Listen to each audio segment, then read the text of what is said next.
Now, this is part 2 of toilet learning, and this is for the child who is 16 months and older.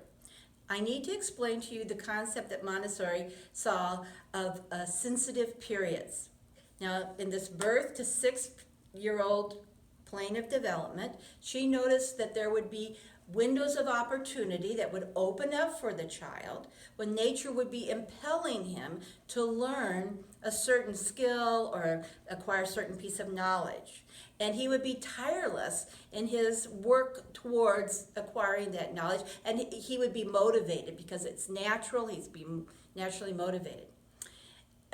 These sensitive periods are wonderful. I mean, it's like catching the wave, and if you catch the wave, you'll just go right into the shore. The child absorbs with that absorbent mind the information without effort.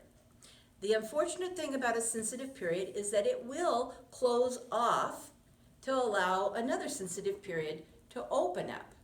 So when it closes off, it's not that the child can't learn the skill or can't acquire the knowledge. He can, but it will be with effort, and it will be effortful for you also.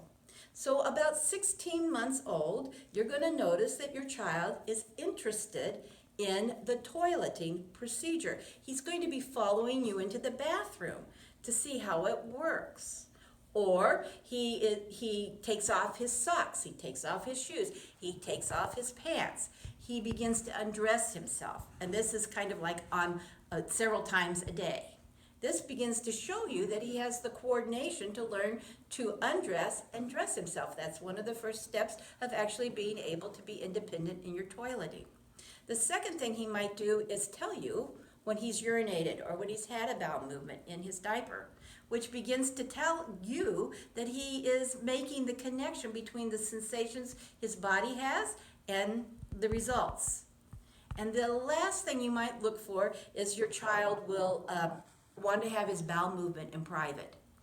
And that's kind of a clue that it's time to come in to the potty and be a little bit more direct about how you're helping him in the potty. Now is a good time to change from diapers into underwear. So I was two reasons for this. One, it's easier for him, of course, to get in and out of underwear. And secondly, if he's wearing underwear and he has an accident, it kind of like is obvious what's going on. If he's in a diaper, if he's in pull-ups or a paper diaper, that whisks the wet away, and it's harder for him to make that connection of, oh, when I have this feeling, it means I need to go to the potty. Okay, so we're going to have underwear. To take off his pants, you're going to show him to put his thumbs, in the waistband and begin to push down. And you can help him with this, but he can do this.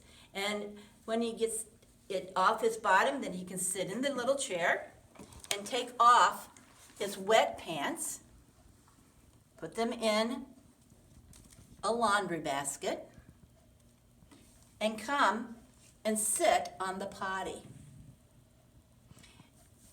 And then after who knows, he might have a little bit more urine to go into the potty. After he's done with the potty, you come and get a new underwear, clean underwear, sit down on the bench, put 1 foot in, put 2 feet in, once again, hold by the waistband and pull it up to the waist.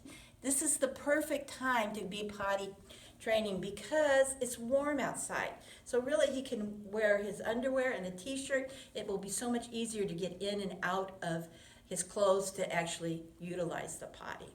And you're going to do this, you're going to invite him to the potty by saying, oh, it's just about lunchtime. It's your turn to go use the potty.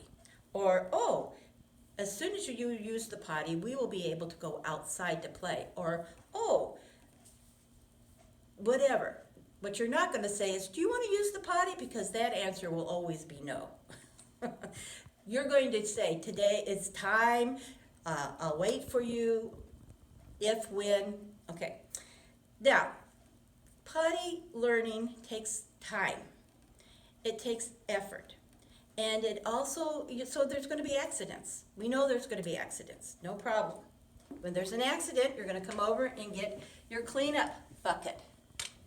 In your cleanup bucket, you have your vinegar water, you have your washcloth.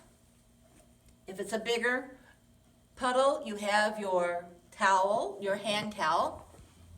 And if it's a really big puddle, you have your Swiffer, which has a washcloth on it. Now, the child goes with you to do the cleanup. He will like to do the spritzing. He can do the wiping. And when he has a wet towel, it just goes into the laundry basket. And now what does this tell him? It tells him, I am able to take care of my bodily functions. I'm able to take care of my accidents. It tells him I am a capable person. And that's really the goal of toilet training. I can take care of myself. I do it. Montessori said, never do for the child what he can do for himself. Help me to help myself. Thank you so much for coming to my toilet learning presentation.